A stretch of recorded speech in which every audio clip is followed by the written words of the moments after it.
কথা বলবে রাম নারায়ণ রাম নারায়ণ।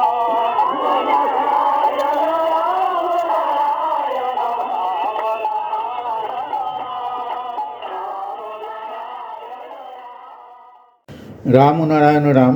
ঠাকুর শ্রী শ্রী বালক ব্রহ্মচারী মহারাজের শ্রীচরণে অনন্ত কোটি প্রণাম জানিয়ে শুরু করছি আজকের বেদ চর্চা। বিষয় ব্রহ্ম নিজেকে নিজে জানার জন্যই এই বিরাট সৃষ্টি।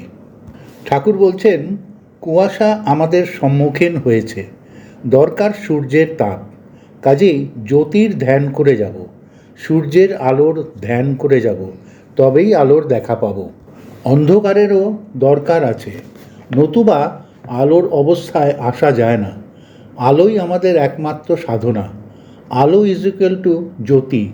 জ্যোতিতেই আমরা সৃষ্ট, জ্যোতি দ্বারাই আমরা সৃষ্ট। একটা দিয়াশলাইয়ের কাঠি দিয়ে যেমন সব জ্বালিয়ে দেওয়া যায়, আমাদের ভিতরের 96 ডিগ্রি 97 ডিগ্রি তাপ দিয়ে আমাদের সব আলোকিত করতে হবে। সুপ্তকে আমাদের জাগরিত করতে হবে। তোমার ভিতর অজস্র অজস্র সূর্য চন্দ্র পৃথিবী যে রয়েছে, তখন বুঝবে। এখন আশ্চর্য মনে হলে কি হবে, বিরাট রূপই তোমার রূপ হয়ে যাবে। কি অদ্ভুত! ব্রহ্ম নিজেকে নিজে জানার জন্যই একই প্রচেষ্টায় চলছে। নিজেকে নিজে জানাবার জন্যই বিরাট মারামারি ও লড়ালড়ি হচ্ছে। সেই জন্যেই এই বিরাট সৃষ্টি। প্রতি মুহূর্তে বুঝবার জন্য সে ঝাঁপিয়ে পড়ছে। বেড়াজালের সাধনাই আমরা এখন করছি। পাখি খাঁচায় অভ্যস্ত হয়ে গেলে যেমন খাঁচাতে থাকাটাই মুক্তির অবস্থা মনে করে, তবে পাখির ডানার এবং শরীরের ব্যথা সেরে গেলে ডানা ও মুক্তি এক হয়ে আবার উড়বে। সাধনাতে মগ্ন থাকলে ইচ্ছায় হোক বা অনিচ্ছায় হোক সফল অনিবার্য। তোমরা মুক্তির গান গাইছ, সেই গীতের সুরের সাথে আমাদের সুর মিলিয়ে নিতে হবে।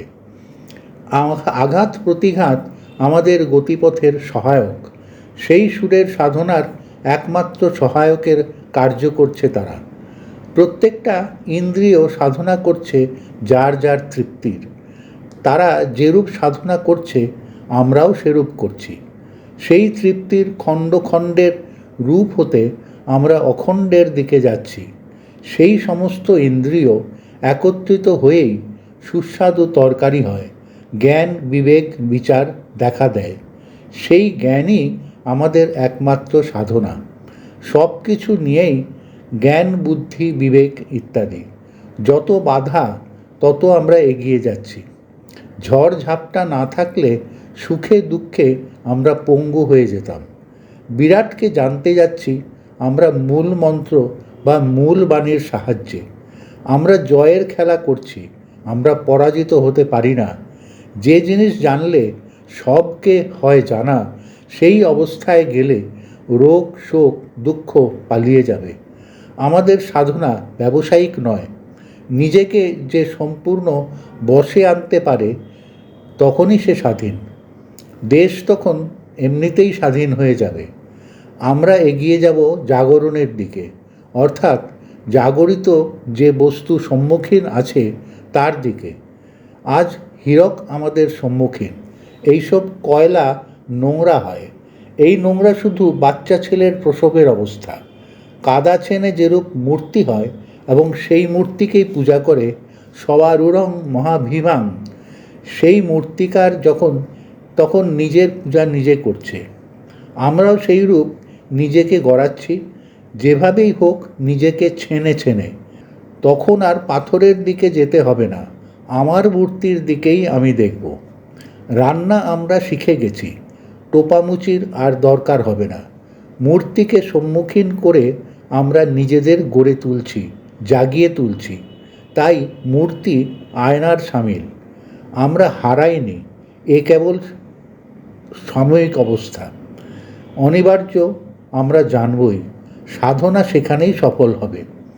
এই সুরের সাথে যে সুর মিলিয়েছে সেই মহান নাম নিয়েছে। শ্রেণী ছাড়া কেহ নয়। প্রথম, দ্বিতীয়, তৃতীয়, চতুর্থ, পঞ্চম, ষষ্ঠ শ্রেণীর ছাত্র যেমন একই হাই স্কুলের লম্বা বেঞ্চের সুরে গাথা আছে। আমরা যে শ্রেণীতে আছি সেই উপলব্ধিটা শুধু দরকার। কেহ প্রথম, কেহ পঞ্চম, কেহ উচ্চ শ্রেণীর ছাত্র, শ্রেণীতে সবাই। মহানরা যারা আসেন আরও উপরের শ্রেণীতে তুলে নেন। জ্ঞান ও সত্যের উপর যে প্রতিষ্ঠিত, তার পক্ষে সব কিছুই করা সম্ভব। কিছুই তার কাছে কঠিন নয়। কঠিন জিনিসকেও সে জলের মতো তরল করে দিতে পারে।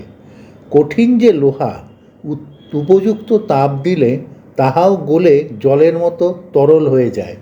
তেমনি করে জ্ঞান আগুনের তাপে সকল অসম্ভব সম্ভব হয়ে যায়।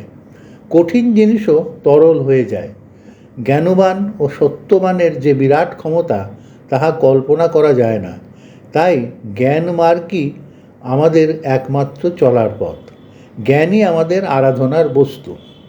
কিন্তু জ্ঞান ও সত্যে প্রতিষ্ঠিত লোক আজ খুবই বিরল। স্বার্থ, লোভ, হিংসা, মিথ্যা এসে আজ ঘন কুয়াশার ন্যায় আমাদের পথ রোধ করে দাঁড়িয়েছে। জ্ঞানের মশাল জেলে সে কুয়াশা বিদূরিত করে আমাদের চলার পথ করে নিতে হবে। সাধনা আমাদের সেখানে। এই সত্যকে প্রতিষ্ঠা করার জন্যই এত কঠোর পরিশ্রম, এই সাধনা। অনেক ঝড় ঝাপটা, ঘাত প্রতিঘাত সহ্য করেছি, হয়তো আরও করতে হবে। কিন্তু সত্য হতে চ্যুত হলে চলবে না। আমি অহরাত্র এই যে কঠোর পরিশ্রম করছি, এত ঝামেলা সহ্য করে, নিজের শারীরিক অসুস্থতা উপেক্ষা করে এত যে চিৎকার করে যাচ্ছি, সে কান্না যেন আমার বিফল না হয়, ব্যর্থ না হয়, এইটুকু খেয়াল রেখে যেন চলো। আমি টাকা পয়সা চাই না, যশ চাই না, প্রতিষ্ঠা চাই না, ভালোবাসা চাই না। তোমাদের মন বাগানের মালি আমি। তোমাদের প্রত্যেকের মাঝে যেন সত্যের ও জ্ঞানের ফুল ফুটিয়ে যেতে পারি, এইটুকুই শুধু চাই। গুরুর প্রতি শরণাগত হওয়া চাই। গুরু হচ্ছে গতিদাতা। জ্ঞানবান, সত্যবান, সুন্দর ও সত্য যিনি, তিনিই গুরু হবার অধিকারী। গতি দেবেন বলেই তো গুরু। বগি গাড়িকে টেনে নেবার জন্যই তো ইঞ্জিন। মহান যিনি, তিনি সাথে করে অনেক গাদাবোট টেনে নিয়ে যেতে পারেন। কিন্তু ইঞ্জিনের সাথে গাড়িগুলো ঠিক করে জুড়ে দিতে হবে তো, নইলে মাঝপথে ছিটকে পড়ার সম্ভাবনা। তাই গুরুগত প্রাণ হয়ে গুরুর সাথে নিজের যোগাযোগ রেখে চলতে হবে, তবেই সব হবে। হতে যে বাধ্য, হওয়ার জন্যই যে সৃষ্টি। তাই ভয় কিসের, ভাবনা কেন? শুধু গুরুকে যেন হারিয়ে না ফেলো তোমার কাছ থেকে। একবার স্টার্ট দিয়ে দিলে গাড়িকে সহজেই ঠেলে নিয়ে নেওয়া যাবে। তাই স্টার্ট দিয়ে দেওয়া হচ্ছে, এরপর চালিয়ে নিতে বিশেষ বেগ পেতে হবে না। এই লাইনে এতদিন হয়ে গেল, এই লাইনের খবর তো জানা আছে আমার। আর কিছু না হলেও দেশের বার্তা তো জানা আছে। তাই যা কিছু সন্দেহ সব জিজ্ঞাসা করে সমাধান করে নেবে। রাম ও নারায়ণ রাম। পুস্তক সূত্র পরমার্থ। প্রিয় শ্রোতাবৃন্দ, আপনারা আপনাদের মতামত কমেন্ট করে জানাবেন এবং শেয়ার করে সবার মাঝে ঠাকুরের কথা ছড়িয়ে দেবেন এবং সাবস্ক্রাইব করে দেবেন, যাতে পরবর্তী অধ্যায়গুলো আপনাদের কাছে সহজেই পৌঁছে যায়। রাম ও নারায়ণ রাম।